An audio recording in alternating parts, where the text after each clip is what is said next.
दिल्ली दंगों के आरोपी को टिकट नहीं देना चाहिए था बीजेपी की बी टीम को, एआईएमआईएम को, इतना ही कहना है।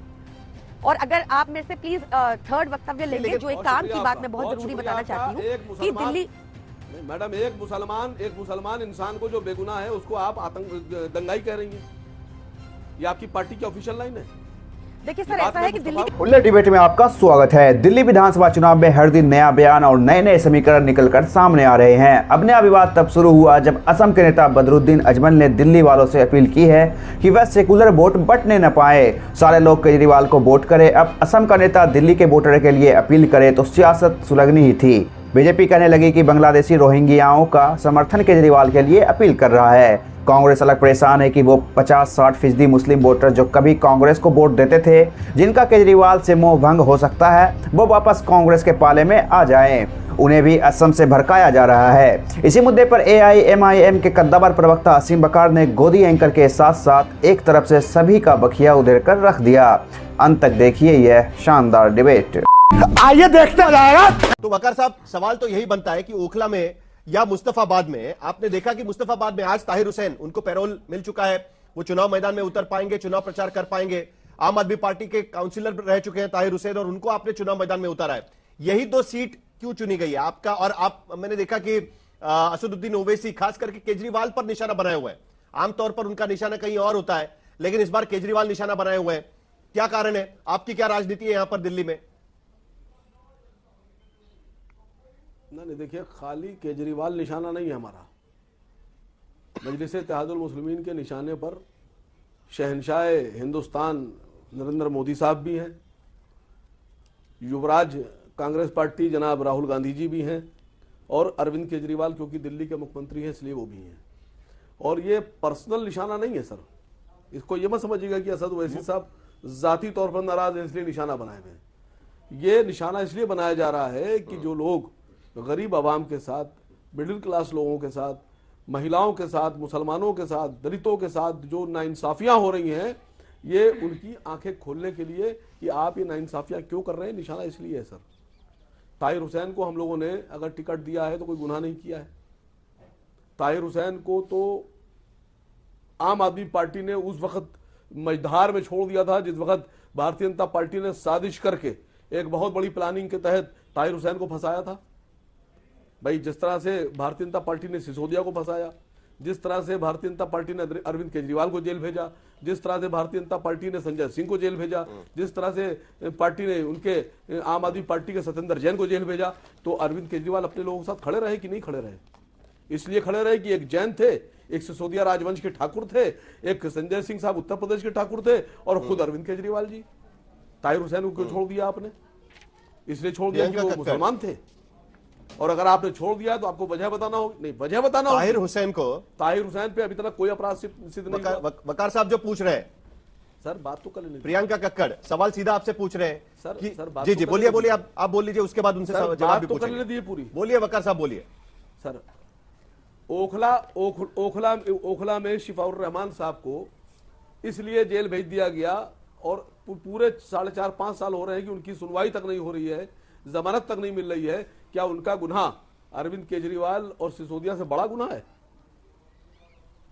भाई, क्या गुनाह कर दिया शिफा साहब ने कि सिसोदिया साहब को आप जमानत दे रहे हैं, संजय सिंह साहब को जमानत दे रहे हैं, सत्येंद्र जैन को जमानत दे रहे हैं, और शिफाउर रहमान को जमानत नहीं दे रहे? आप सुनवाई भी नहीं हो रही उनकी। दूसरी बात, अगर ओखला से हमने कैंडिडेट लड़ाया है तो ओखला के लोगों के लिए लड़ाया है। अमानतुल्लाह आम आदमी पार्टी के विधायक हैं पिछले 10 साल से, हम तो पहली बार अपना विधायक चुनाव लड़ा रहे हैं। शिफाउर रहमान साहब को आपने कभी आके ओखला के लोगों से पूछा कि तुम्हारे मकान क्या रजिस्ट्री वाले हैं? क्या तुम्हारी कॉलोनियां वैध हैं? क्या तुमको पानी मिलता है? क्या तुमको 4200 रुपए का जो मीटर 2 किलोवाट का मीटर, बिजली का मीटर, आपका चुनावी पिच तो वही है ना? सुनिए सर वकार साहब अभी भाषण नहीं है ना, हम चर्चा करेंगे ना इस पर। आपने एक सवाल उठाया है, उस पर प्रियंका कक्कड़ से तो जवाब पूछना पड़ेगा ना हमको जवाब तो पूछना पड़ेगा ना। आपने एक सवाल क्या उठाया हुआ है कि ताहिर हुसैन जो आपके पार्टी के प्रियंका कक्कड़, आपके पार्टी के काउंसिलर थे प्रियंका कक्कड़, उनको आपने अंडर द बस फेंक दिया। जैसे ही उनकी गिरफ्तारी हो गई दिल्ली के दंगों के मामले में, आपने उनको पार्टी से बाहर निकाल दिया। आज उनके काउंसिल यहां पर सुप्रीम कोर्ट पे कह रहे थे कि उन्हें पता ही नहीं है कि उनको पार्टी से निकाल दिया गया है। और अभी एआईएमआईएम वही कह रही है कि बाकी लोगों को तो आपने टिकट दे दिया, बाकी लोग भी आपके जेल में गए थे, तो इसीलिए उनको टिकट दिया गया है। तो कहीं ना कहीं मुस्लिम वोट तो आपको चाहिए, लेकिन जब उनके साथ में खड़े होने की बात होती है तब आप खड़ी नहीं होती है। यह सवाल उठा रहे वकार साहब। प्रियंका कक्कड़। मैं इसका जवाब दूंगी, बट मुझे जफर इस्लाम जी से एक क्वेश्चन बहुत जरूरी पूछना है। उन्होंने कहा कि असम में घुसपैठियों का जो समर्थन करते हैं, उन्होंने बयान दिया। एक सेकंड, बहुत इंपॉर्टेंट है, ये देश की सुरक्षा से जुड़ा मुड़ा है। एक सेकंड साहिल जी, मैं इस पे आऊंगी, प्रॉमिस, बट मुझे ये देश की सुरक्षा से जुड़ा मुद्दा है, इसलिए इस पे बोलना है। तो जफर इस्लाम जी, असम में आपकी सरकार है, आप हाथ पे हाथ धरे बैठे क्यों बैठे हैं? और एक पर्सन जो आपको पता है कि बांग्लादेशी घुसपैठियों का समर्थक है, आपने उनको अरेस्ट क्यों नहीं किया? वो बिरयानी क्यों खिला रहे हैं आप उनको? ये जवाब जरूर लीजिएगा आप इनसे। जहां तक वकार भाई की बात है, मेरा ऐसा मानना है कि दिल्ली दंगों के आरोपी को टिकट नहीं देना चाहिए था बीजेपी की बी टीम को, एआईएमआईएम को, इतना ही कहना है। और अगर आप मेरे से प्लीज थर्ड वक्तव्य लेंगे, जो एक काम की बात मैं बहुत जरूरी बताना चाहती हूँ कि दिल्ली नहीं मैडम, एक मुसलमान इंसान को जो बेगुनाह है उसको आप दंगाई कह रही हैं, ये आपकी पार्टी की ऑफिशियल लाइन है। देखिए सर, ऐसा है कि दिल्ली की जनता डिसाइड करेगी। सर मेरे को लगता है दिल्ली की आम आदमी सुनिए ना, मुझे लगता है कि दिल्ली की जनता 8 तारीख को डिसाइड करेगी और बताएगी कि किसके साथ कौन सी पार्टी पूरी तरह खड़ी है। मैं आप लोगों का ये जो विभाजनकारी राजनीति है इसमें पार्टिसिपेट नहीं करूंगी। मैं दिल्ली की जनता को ये बताऊंगी कि आम आदमी पार्टी इकलौती पार्टी है जिसको आप वोट देंगे तो आपका महीने का 25,000 रुपए बचेगा। जब आपको फ्री बिजली मिलेगी, फ्री पानी मिलेगा, फ्री महिलाओं को बस यात्रा मिलेगी, फ्री बुजुर्गों को तीर्थ यात्रा मिलेगी, 2100 रुपया प्रति महीना हर महिला को मिलेगा, 18,000 रुपया प्रति महीना हर पुजारी ग्रंथी को मिलेगा, संजीवनी योजना में हर बुजुर्ग का प्राइवेट या सरकारी में इलाज होगा, तो आपकी 25,000 से ज्यादा की बचत होगी। तो आपकी चॉइस बचत वर्सेस अपन सरकार है। प्रियंका जी जरा एक बार नंबर भी देख लेते हैं ना कि क्यों ये सवाल पूछा जा रहा है। क्योंकि देखिए वो बात तो सही है, लेकिन जिन इलाकों की आप बात कर रही है वहां पर सवाल क्या उठ रहे हैं कि वहां पर सैनिटेशन की कमी है, वहां पर सवाल क्या उठ रहे हैं कि वहां पर इंफ्रास्ट्रक्चर की कमी है, वहां पर सवाल क्या उठ रहे हैं कि वहां पर जॉब अपॉर्चुनिटीज की कमी है। और कहीं ना कहीं यहां पर सरकार आ जाती है, लेकिन उसके बावजूद जो दिल्ली दंगे हो, सीए एनआरसी के प्रोटेस्ट हो, यहां पर शाहीन बाग के प्रोटेस्ट हो, यहां पर आम आदमी पार्टी की भूमिका क्या रहेगी? वक्फ बोर्ड को लेकर जो बिल की तैयारी चल रही है, वहां पर ज्वाइंट पार्लियामेंट्री कमेटी में जिस तरीके से भारतीय जनता पार्टी के जो सांसद हैं उनकी बातें मानी गई है और अपोजिशन कह रही है कि भाई हमारी बातें मानी नहीं गई है, उसको लेकर आम आदमी पार्टी की राय क्या रहेगी? ये सारे सवाल तो पूछे जाएंगे ना उस सारी चीज को लेकर, और ये भी तो चुनाव का मुद्दा बनेगा। सुरेंद्र राजपूत, क्या आप उस पर कुछ कहना चाहेंगे? आपको भी लगता है कि जो वकार साहब कह रहे थे वो सही है? और उसके बाद प्रियंका कक्कड़ आपके पास भी चलेंगे। सुरेंद्र राजपूत पहले और उसके बाद प्रियंका कक्कड़। सुरेंद्र राजपूत, दो चीजें बड़ी स्पष्ट कहते हैं साहिल भाई, कौन क्या कह रहा है इंपॉर्टेंट नहीं है। हम बहुत स्पष्ट रूप से, अब एएमआईएम वाले अपना चुनाव लड़ रहे हैं, आप वाले अपना चुनाव लड़ रहे हैं।